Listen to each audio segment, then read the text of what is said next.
this legal battle? Napalaki ko ng ginhawa at saya. Nararamdaman ko ngayon. Mas makapanatag at makakatulog na po ako. Mas maluwag. You know, the grant of our direct evidence, which is tantamount to acquittal, that means I am now completely free and vindicated. It's very liberating. Alam mo naman ito, I respected the rule of law, despite the pain and the injustice of it all. I confronted the charges head on, and I went through and endured the whole process. Nagpapasalamat po ako unang-una sa ating mahal na Panginoon for His grace of freedom, permanent or full freedom and vindication, na hindi niya po ako pinabayaan all throughout my journey and ordeal. Salamat din po sa aking legal team for their hard work and their extraordinary commitment in defending me against these fabricated, spurious charges. Salamat din po kay Honorable Judge Kenneth Ito for his strong sense of justice and fairness. Napakalaki po o malaki po ang bahagi ng aking pagkamit ng hustisya ang makalaya ako ng lubusan. Sa aking pamilya, maraming salamat sa pagmamahal at sa inyong lahat na hindi bumitiw, for believing in me and in my innocence and in the causes that I've been fighting for. Maraming salamat. Sa taong bayan na tumutok sa mga kaso ko, salamat po. At sabay-sabay pa nating tutukan ang paniniguro na mababayaran ng mga abusado sa kapangyarihan at mga umalipusta sa mga karapatang bansa.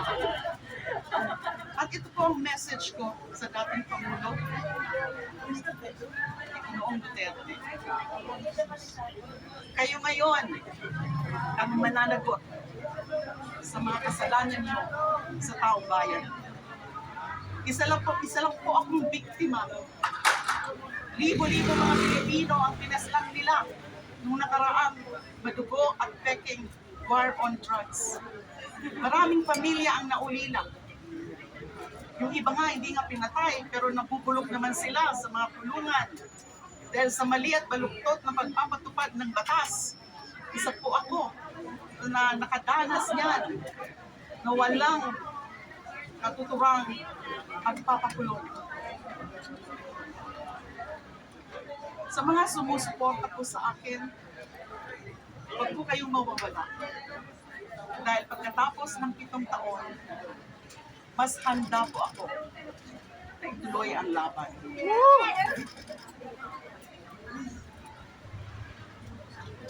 Let's pray together. Let's work together.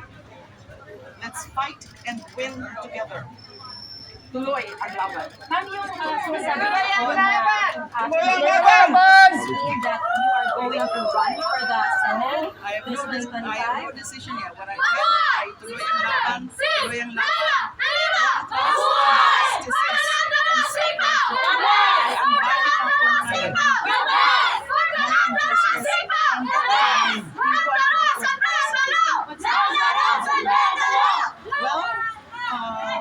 I'm still really adjusting sa buhay ko ngayon, natin ngayon na talagang complete freedom na ito para sa akin. Marami po ako mga engagements ngayon at nagtuturo ako ngayon and babalik po siguro ako sa practice, although limited capacity. And tutulong ako And in fact, this is such a meaningful time for me also because it coincided with the third death anniversary of the former president, Benito S. Na si Pinoy. So namimiss ko nga po. I'm sure he was with us for kanina in spirit. Tapos ICC, marami ang napakayo sa Tutulong po ako dyan, tutulong po ako. And kaya nga po, yung mensahe ko kay Ginoong Duterte, ay siya ngayon ang mananagot. Kailangan panagutin. Dahil wala namang nangyayari dito sa Pilipinas. Konting-konti lang yung na-prosecute at nakukonvict nila. At nandyan ang ICC. Tumutulong po tayo. I've been saying that na handang-handa po ako na tumulong talaga sa ICC para makamtan ang justisya ng mga naging biktima. Thank you po. So technically, wala na yung lahat ng cases. Wala na po because the grant of our demerit evidence that is tantamount to alam niyo po na tatlo naging drug cases ko. Nag-grant of demerit evidence ng isa, acquit ako totally sa isa. Ito naman ngayon, another grant of demerit which is tantamount to acquittal. Meron pa nga ako kaming isang case, maliit na kaso, yung disobedience to subpoena or to summons, disobedience to summons, na napakatagal na.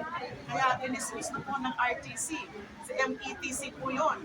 Nung hindi po din i-dismiss ng METC, inakyat po namin yun. Inakyat po namin yung aking mga abogado sa RTC and invoking my right to speedy disposition of case or speedy trial.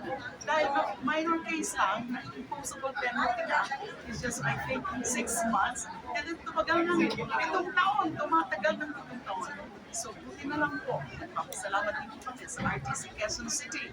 Pinagbigyan po yung aming petition na tuluyan na rin po dinismiss yung kaso niya. So all of this, yes. So all of these criminal cases are gone. So that's why so, I'm going there once in a while. Binibisit ako po ang Sa ngayon po,